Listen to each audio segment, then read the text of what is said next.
Hey everybody, this is the Drive On Podcast, where we talk about issues affecting veterans after they get out of the military. I'm your host, Scott DeLuzio, and now let's get on with the show. Hey everyone, thanks for tuning in to the Drive On Podcast. Before we get started, I wanted to take a minute to ask a quick favor from the listeners. So the point of this show is to help veterans through sharing stories like the one we're about to hear, but it can't really help if no one hears the story. So if you wouldn't mind, hit pause for a second and head on over to driveonpodcast.com/subscribe, where you can find links to subscribe to and review the show on all of your favorite podcasting apps. And if you wouldn't mind taking a second to share the podcast on social media or email or whatever, or even directly to a friend who you think might benefit by listening to the podcast, I'd really appreciate it. Today, my guest is Dave Pesaret. Dave deployed to Afghanistan in 2006 and was wounded by an IED. After the deployment, he graduated college and went on to research PTSD and traumatic brain injuries with the Department of Veteran Affairs. Dave, welcome to the show. Why don't you tell us a little bit about yourself, a little bit about your background and everything like that? Thanks for having me, first off. Sure. And yeah, I mean, I guess to put this, within the confines of our conversation, to put this into context, I think we should probably start where, I was originally wounded and then sort of work our way from there. So yeah, it was 2006. And a little backstory to that, I was in my senior year of college at Roger Williams University. And sort of the apex of both the social experience and the academic experience, and like the best of the 4 years. But I'd been giving a great deal of thought to, I'd already been on one deployment, and it wasn't what I had hoped it would be. And I'd given a lot of thought, walking around thinking, my God, I can't believe I really haven't gone yet. And then people would find out you were in the service and they'd say, well, where have you been? And my heart would just sink. Mm-hmm. So finally, towards the end of my senior year, it's stick out, do the senior year, graduate, or my unit was going to get deployed. And if I went and signed a waiver, it was a done deal. You were going to Afghanistan. So I didn't consult my parents. I knew it'd be a big no from them. And I think everybody's parents would probably say a solid, hard no. Right. I went, I signed, came home, told them, and that was that. 6 months later or so, we're in Afghanistan. Within it, I was infantry, 11 Bravo, with the 112nd Light Infantry. And we went in with the 10th Mountain, and then we actually ended up getting attached to Special Forces Group at this forward operation base in the Uruzgan province of Afghanistan, right near a little town called Tarin Kot. So after being there for some time, we went on a mission. I was in the turret of the third vehicle leaving this town, and we got hit, and I got hit. And so the whole thing was, what you would imagine, pretty terrible. But a lot of good, the people we were with, the guys that were like, the mid-range NCOs kept real cool heads, and they didn't make it seem half as bad, right? I mean, their reactions were pretty cool. And even on, in the position that I was in, looking at it, I was like, okay, this isn't as bad as I thought. They're not freaking out. If the pilot's not freaking out, we shouldn't, kind of thing. Right. So, yeah. So, with the extent of my injuries, without going into, sort of the deeper details of all that, ended up getting sent home. And that was tough. And so, and then begins like chapter 2, right? So all your friends and all the guys that you were close with, I mean, you love them, but you hate them, but you love them. They're your unit.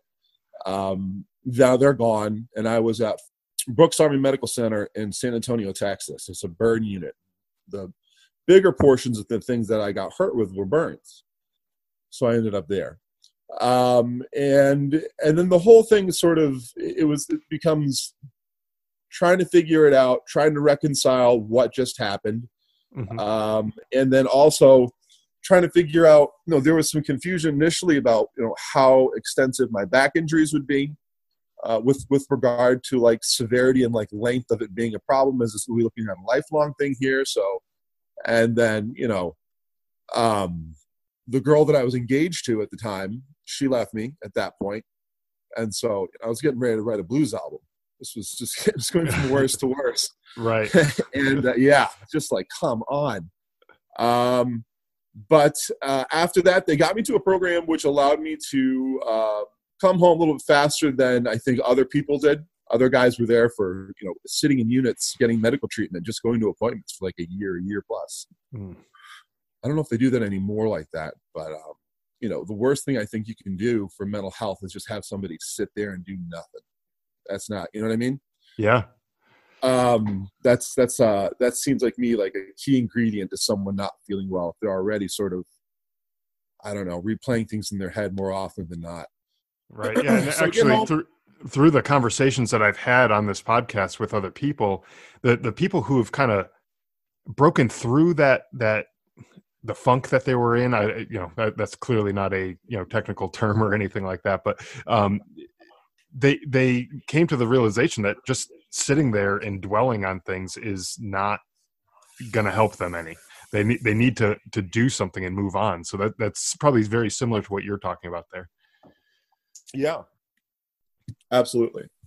And there could be, eventually there'll be libraries of research, like research that could fill libraries on that one topic, with how effective that is.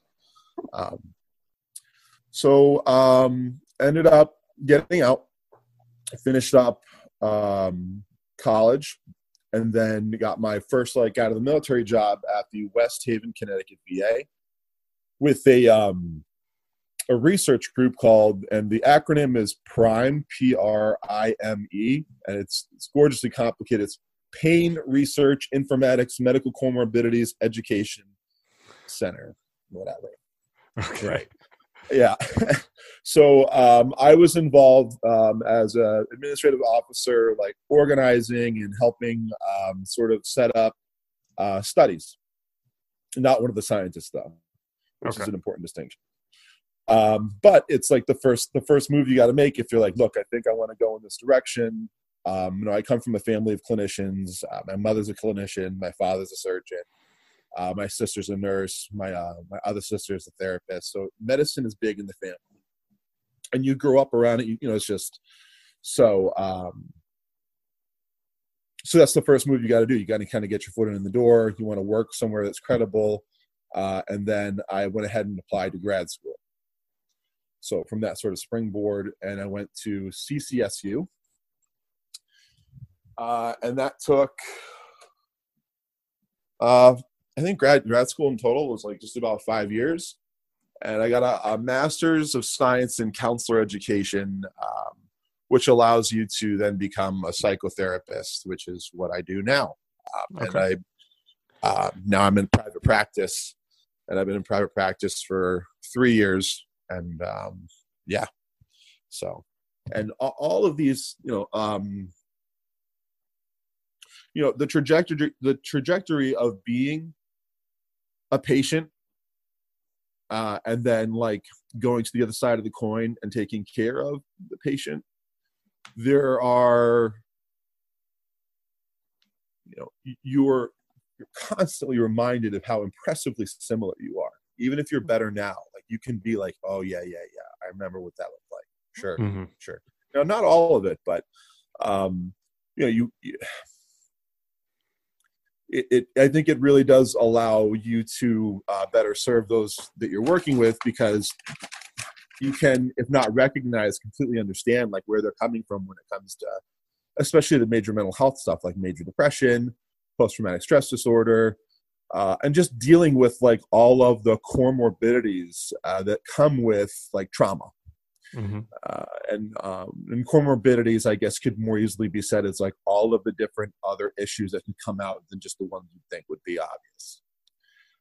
So, and as a therapist, the therapy that I do, the one that I hang my hat on, is cognitive behavioral therapy, which is very sort of like linear and logical. And what's great about it is if you really do have something to worry about, it'll say you should start worrying. Whereas if you have nothing, you come up with nothing. It's an excellent way, in short, to sort of cross-examine like very chaotic or catastrophic thoughts. Okay. And then people, especially guys, they like that. And I tell people in session, I say, look, if you got something to worry about, like, I'll tell you. Mm-hmm. I'll tell you right now. But like, if you don't, like, you don't, right? So yeah. And one other sort of side piece to this, and then I'll kind of slow down here, which I also think is another really important contextual factor, is when I came home, my parents being clinicians took one look at me and they're like, look, physically you're kind of getting there, but like, we're worried about you. So here's the deal. You got to go see somebody. Mm-hmm.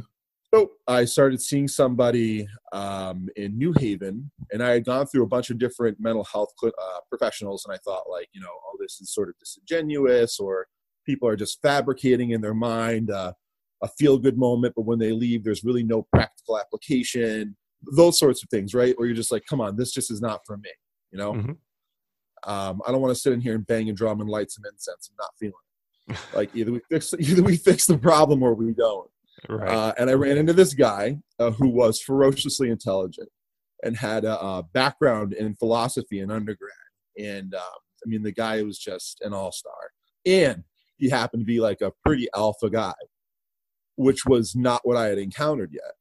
Mm-hmm. I thought, everything this guy's saying is making sense. And he was a cognitive behavioral therapist. And that's really like, I would say that was the one thing I could say takes the lion's share for me being where I am today, is to be able to go through that therapy and walk away and go, you know what? Not only does it work, I'm going to go do it. Right. Yeah. And that seems to make a ton of sense too. You know, you've seen it work firsthand.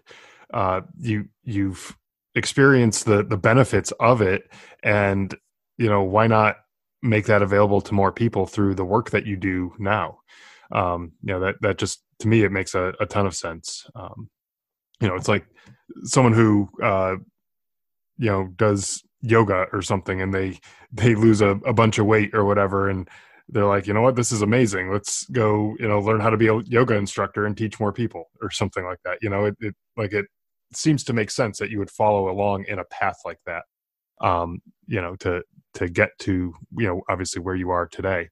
Now, the people that you work with, are they vets, or is it more, you know, generalized, or a mix of you know, people that you work with now?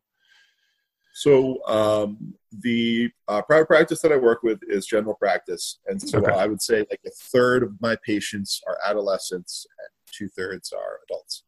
Okay. It's sort of what would be a presentation of like a smattering of the public. So nothing too exotic as far as mental health issues, but certainly not veteran issues. It's not something that I'm not going to, you know, eventually move closer to, but this is where I am right now. Mm-hmm. Yeah. Oh, yeah. No, absolutely. And I think it's important too. You know, some of the people have issues that might mirror some of the traumas that come through war. You know, some of the traumas that you experience and that many other you know, soldiers that have experienced through war. You know, whether it's, you know, car crashes or you know, some other abuses or things like that. You know, some of those traumas could probably mirror some of the things that soldiers you know, have experienced as well. You know, so it's important to help, obviously, everybody. You know, in a practice like yours, that makes a ton of sense to be able to you know, help out the general you know, population too, and not just focus on you know, any one subset of the population. So you talked about your experience going through, you know, therapy and going to, you know, a couple people who just didn't seem to quite get it. What was that experience like? Because I know I've talked to a few people before who said that they tried out, you know, they went to a counselor and they didn't seem like they were a good fit, and they felt like they just wanted to throw their hands up in the air and quit on the therapy that they were doing, because it just didn't seem like it was working. What was your experience like with that? Sounds similar to what you just described. Yeah. Yeah, no. So it just either it'd be one of a couple factors. So one, you'd sit down, you'd look at this person, you go, no shot. This isn't somebody I'd share 10 minutes with outside, smoking a cigarette, let alone anything deep. And I guess that's sort of judging a book by its cover, but you're just like, this isn't going to happen. And then there'd be another one that,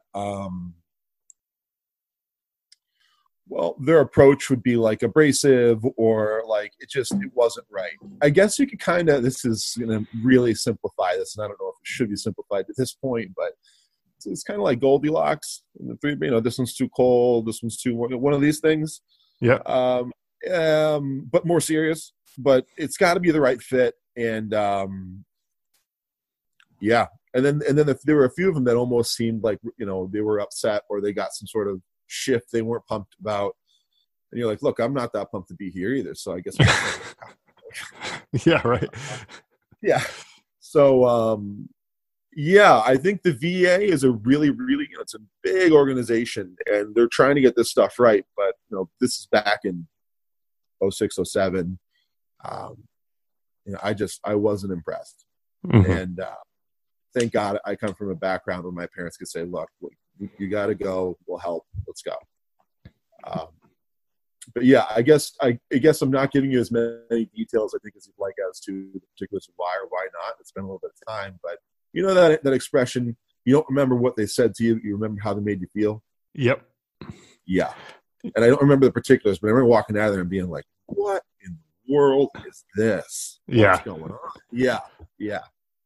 Okay. Well, that does make sense. I know from my own personal experience, I happen to get lucky on the first go. The first person I went to and talked to was we kind of just hit it off, and he was able to help me out and work through some issues and stuff after I came back, and I'm eternally grateful for all the stuff. But I think just because I happen to have that good experience where I found somebody right away that was able to help me, and that not only were they able to help me, they cared enough to be able to help. And not to say that the other people don't care, but there's varying degrees of the level of service that you're going to get in any kind of industry that you're talking about. The same thing in the mental health industry. You're going to have some people who are rock stars and some people who, are kind of just barely scraping by, and you're going to get the whole range there. So you have to kind of keep an open mind and not just give up on it because that first person you went to didn't work out. Like what happened with you, and you went to somebody else, and eventually you found that person who resonated with you, and you really clicked. And I think that's important for people to take away and understand, is that if you need to talk to somebody, you need to talk to somebody regardless of whether the fact that that first person that you talked to was the right person. You're still going to need to talk to somebody the next day or the next week or whatever. And so you can't just give up. Maybe that person's not right, but try somebody else. Move on from that one person. When I do my intakes, this is such a thing. I mention it in my intake. I get right around the middle. I go, hey, and by the way, just so you know, this is an interview for you too. You're checking me out. I was like, and if you walk out of here and you think no shot, I'm like, don't worry about it. My feelings aren't hurt. In fact, let me know. I'll help you find someone else. Yeah. They're like, oh. I'm like, so don't worry about me. This is all about you. And if this isn't right, maybe I'll remind you of someone that you freaking hate. Don't worry about it. I'll help you find someone else. Just let me know. Yeah, and that's I'm glad that you do things like that, and I'm sure there's others out there who do similar things too. But that's really important, I think, to make sure that they feel comfortable talking to you, because if they don't feel comfortable, they're not going to give you that deep dive into their background and the issues that they're experiencing, because those are deeply personal things that they're going to be talking about, most likely. And if they are not feeling comfortable, they're just not going to open up the way you're going to need them to. The other thing that you mentioned, and I thought was really interesting, was how your parents kind of observed some issues that were kind of going on with you, and said, physically seems like you're headed in the right direction. You're getting back to where you need to be. But maybe mentally you need a little bit of help. And I think that is a huge thing to have, is that the support of family, or some sort of support network, whether it's family. Not everybody has family around that's going to be able to point that stuff out, but friends, family, neighbors, coworkers, things like that, people who are able to point those things out and feel comfortable enough bringing them up to you. Is that something that you see with your patients, that the people who come to you is like, yeah, my wife told me that I haven't been acting right, or whatever, and that's why I'm here, or my parents, or whoever. Is that something that you typically see, or is it more kind of like self-diagnosis, like, hey, I'm just not feeling right? No, I do see quite a few people come in with reports from like their close family saying, look, something's different. Okay, so could you be more specific, and here X, Y, and Z? Okay. And those anybody who sort of closely orbits that person is like a real asset in trying to understand the behavior of that person. So they're there. You say, so you've been with him for his whole life. What's going on? Well, now he's this, that, and the other. And you would know it in such a way that someone who potentially, I don't know, orbit again is the right word, but someone who's one or two more rungs removed may not be close enough to see. And so like they're truly an asset to lean on and to talk to as much as possible if the patient will let you. Yeah, that's really good. And do you incorporate those other people into your sessions when you talk to people, or is it or do you just kind of like rely on the fact that they kind of gave them that nudge to start seeing you? It's case specific, and when it's like when determined that it would be beneficial, absolutely. But then sometimes for the kids, for adolescents, you don't want to set up a scenario where you look like an additional parent. Right. You have the parent there, the kids there, I'm there, and now we're talking about, well, hey, the window got broken and we're kind of looking into it. What's up? And I might look like the other parents. So I don't like to bring in parents for that stuff, because Sure. you want to remain like clinical neutrality. You're there for them, and like that's it. You advocate for them. So for adults, yeah, you can bring the family in sometimes, especially around substance abuse. Okay. You want to have some confrontation around that. You're like, look, bud, I know maybe you're misremembering, maybe, but mom's here and she's saying that there's a lot that's going disappearing around the house, and you're saying you don't know what I'm talking about. So how do we reconcile the two? And for something like that, you would certainly need both parties in the room, and it wouldn't be like a cross-examination. This is simply just, I guess a case of whodunit, but sure. But yeah. In a lot of cases, but sometimes they need to, hear that from multiple angles to kind of come to that, come to be able to admit it on their own, sometimes. So that's probably good to have that outside force. But I know through talking to other people that the family and those other relationships, those people, like you said, who are kind of like in that inner circle, the people who are closest to the individual, are extremely beneficial to being able to point out, when things seem like they're not going right. And I think from a mental health perspective, and I'm not a therapist or counselor. I'm not trained in any of this at all, but I would think having those relationships, any sort of close relationships, maybe you don't have a great family relationship with your parents or your siblings or whatever, but if you have close relationships with somebody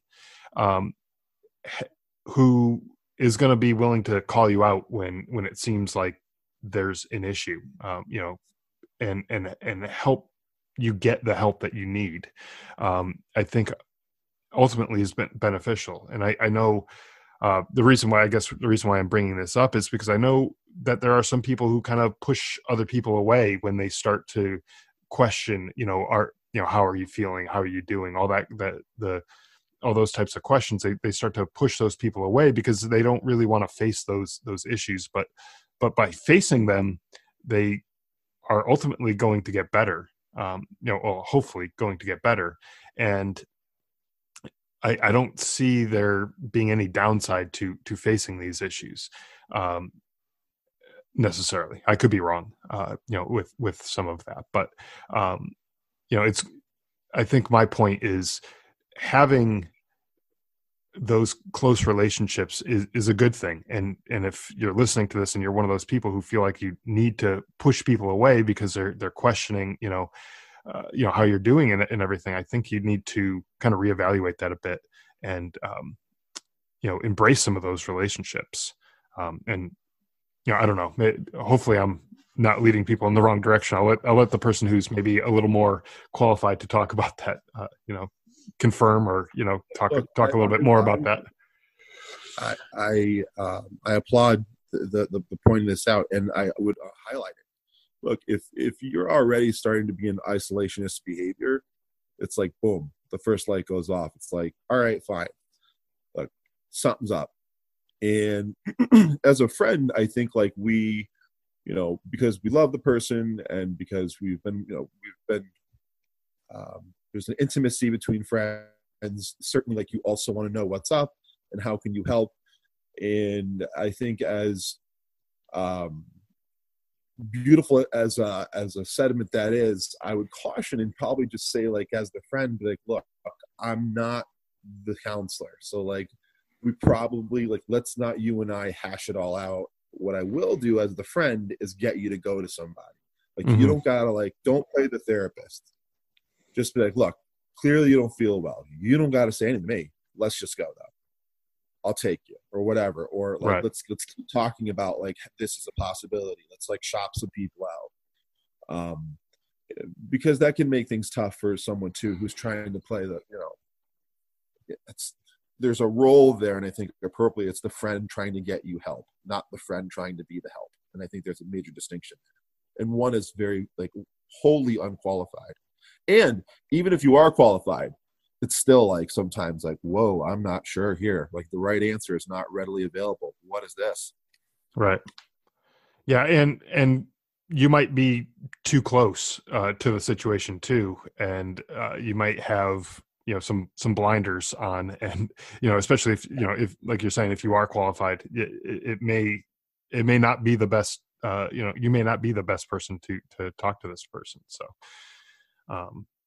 so that does make some sense. So I'm glad you confirmed that. And not that I need the ego boost that I was right or anything like that to mention that, but, glad that I'm glad that it made sense to somebody who does know what they're talking about, and not just, some guy who runs a podcast. You're right on the money. Yeah, good. So what other kind of advice would you give to, let's just say, a vet, somebody comes back from Afghanistan, Iraq, wherever they're at, and they come back and they're having some issues, whether it's at home or with, drinking or drugs or, whatever. What kind of advice, outside of just go talk to somebody, what kind of advice would you have to give to them, about that? Well, okay. So first, what I would say is, of course, you got to start seeing somebody, sure. But that's not enough. There's got to be a few other things here. And one thing that I was always impressed by, I worked at a rehab facility when I first started my clinicals for 2 years. And I did a lot of group work. And you'd get guys in for individual one-on-one therapy. And look, you may have a great 55 minutes and sometimes you didn't. You put 15 guys in a room with the same issue, and then you run the group, and then you kind of back off. They became 8 out of 10 times a stronger change agent for each other than I did standing there and talking to them with a whiteboard. Mm-hmm. So when I think of guys coming home, I'd say, look, go get in a group. Even if there's some old timer Vietnam vets and stuff like that, there's still going to be some parallels. You want to be around guys that are similar so that you're not walking around thinking, I'm going crazy. I'm the only guy out here, because you're not. And those guys are such a strong change agent for each other, much more effective than one-on-one therapy, and augment it with one-on-one therapy if you can, and you should. And then in addition to that, I mean, that's if it's something more serious than if there's lethality involved in it, then I'd say you want to go inpatient and you want to have your friends and family push you to that, if that's where it goes to. And if it goes there, by the way, it's not good, it's not bad, it's not ethical, it's not unethical, it's just the appropriate treatment for the problem. Just like a big wound requires stitches, or diabetics have to take a med. Like, it's not there's so much stigma wrapped around these, like, oh, well, I don't want to get help like that, because don't worry about it. It's just it's what the doctor ordered for that. That's it. Right. I wouldn't spin your wheels thinking about what's this mean about me. Nothing. It just means like the appropriate dosage for the appropriate issue, period. Yeah, no, that makes a lot of sense. And I think that group setting that you were talking about earlier is really good too. And I think partially for the same reasons that we were talking about, not to push people away and things like that, is you have a group of people that, perhaps are like-minded, or, at least going through the same issues or similar issues, I should say. And that helps people kind of know that they're not alone in whatever issues that they're struggling with. What would you say about, now, not necessarily from a, therapy standpoint, but so you get out of the military, you're used to, the last 5, 10, 15, 20 years or whatever you were in the military, you're used to spending time with, a bunch of other grunts or, whatever, in the military. And then all of a sudden you get out and now you're living civilian life. You're working a civilian job. You're going to civilian stores, you're not going to the PX or whatever on base or whatever. You're in civilian life. What would you think in terms of like joining a veteran organization like the VFW or American Legion, or things like that, in terms of that camaraderie that you have? Do you think that might help boost or at least make it a little bit easier to kind of transition into civilian life, being a part of a group of other like-minded kind of individuals?